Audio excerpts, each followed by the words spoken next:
Hello everyone and welcome back to another video from Crazy Gamer. In this video, I'm going to show you how to log into your existing account on Rocket League. So let's get started right away. First of all, open up the Epic Games launcher on your device, as the Rocket League game is linked with your Epic Games account. Once you open it up, you will be asked to proceed forward with signing up or signing in.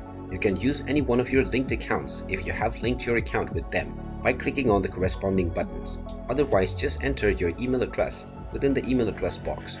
You can then click on the continue button and you will be asked to enter your password. After entering your password, click on the sign in button and you will be asked to enter the verification code that has been sent to your two-factor authentication method if you have set one. So just check your inbox or your phone SMS and you will find this code. Enter this code within the given box and then click on the continue button, and now you will be logged in to your Epic Games account, after which you can simply open up the Rocket League game and you will be logged in on Rocket League as well. And there you have it.